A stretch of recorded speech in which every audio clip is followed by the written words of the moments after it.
नमस्कार, हमारे चैनल व्रत पौराणिक और ऐतिहासिक कथाओं में आपका स्वागत है। हमारे चैनल व्रत पौराणिक और ऐतिहासिक कथाओं को आप सब्सक्राइब कर लीजिए ताकि हम जब भी कोई व्रत कथा, पौराणिक कथा या ऐतिहासिक कथा का वीडियो अपलोड करें तो वह सबसे पहले आप तक पहुँचे।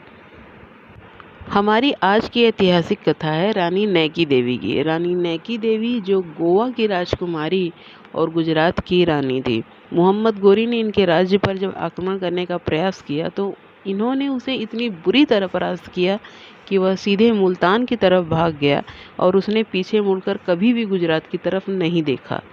न केवल मोहम्मद गोरी बल्कि किसी भी मुस्लिम आक्रांता ने कभी भी सीधे गुजरात पर आक्रमण करने का प्रयास नहीं किया। चालुक्य वंश की महारानी नैकी देवी और मोहम्मद गोरी के युद्ध का वर्णन कई मुस्लिम इतिहासकारों और समकालीन हिंदू कवियों और साहित्यकारों ने अपने ग्रंथों में किया है। 16वीं शताब्दी के मुस्लिम इतिहासकार बदायूनी ने भी महारानी नैकी देवी की जीत और मोहम्मद गोरी की हार का जिक्र किया है। सन 1178 ईस्वी में राजस्थान के सिरोही जिले में माउंट आबू की पहाड़ियों के पास कसा हरदा नाम की जगह पर यह भयंकर युद्ध हुआ था, जिसे इतिहास में बैटल ऑफ कसा हरदा के नाम से जाना जाता है। सन 1171 में गुजरात के सोलंकी राजा अजयपाल की मृत्यु हो चुकी थी। उस समय उनका पुत्र मात्र 2 या 3 वर्ष का ही था और इधर मुल्तान को फतह करने के बाद गुजरात को लूटने के मंसूबे से करीब 40 किलोमीटर की दूरी पर मोहम्मद गोरी अपनी सेना के साथ शिविर लगाए हुए बैठा था।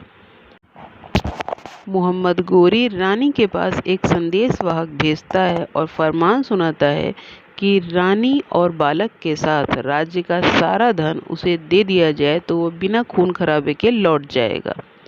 रानी नैकी देवी जो गोवा की राजकुमारी और गुजरात की रानी थी ने संदेशवाहक को ये शर्त मान लेने का आश्वासन देकर वापस भेज दिया।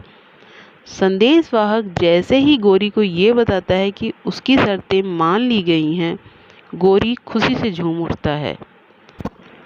पर ये क्या, अचानक उसने अपने खेमे की तरफ घोड़े और हाथियों के झुंड के आने की आवाज़ सुनाई देती है।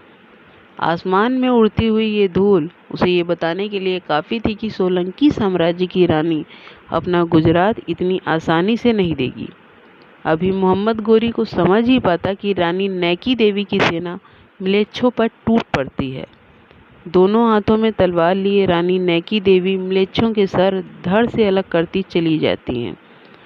तभी उनकी तेज धार की तलवार का सामना मोहम्मद गोरी से हो जाता है और कुछ इतिहासकारों का कहना है कि रानी ने उनके अग्रभाग पर हमला कर उसे घायल कर दिया।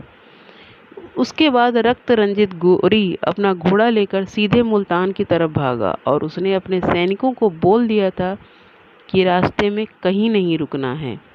मुल्तान भागते समय उसका घोड़ा घस खाकर जमीन पर गिर जाता था तो मोहम्मद गोरी घोड़ा बदल लेता था पर रुकता नहीं था। उसके बाद गोरी में इतना खौफ बैठ गया कि फिर उसने दिल्ली पर तो वार किया पर कभी गुजरात की तरफ नहीं देखा। नैकी देवी की गाथा इतिहास में गुमनाम रह गई पर भारतीय नारियों को स्वाभिमान से जीना सिखा गई थी। इस पूरे युद्ध में महारानी नैकी देवी से सिर्फ यही गलती हुई कि उन्होंने अत्यंत वीरोचित आदर्शों और क्षत्रियों की मर्यादा को ध्यान में रखते हुए जान बचाकर भागते हुए मोहम्मद गोरी की पीठ पर वार नहीं किया और उसकी जान बख्श दी। इसी मोहम्मद गोरी ने बाद में भारत पर लगातार सफल हमले करके भारत में इस्लामी राज कायम कर दिया था। ये थी इतिहास में गुमनाम एक रानी नैकी देवी की कथा। अगर आपको हमारा आज का वीडियो पसंद आता है तो इसे लाइक करें और ज़्यादा से ज़्यादा शेयर करें। धन्यवाद।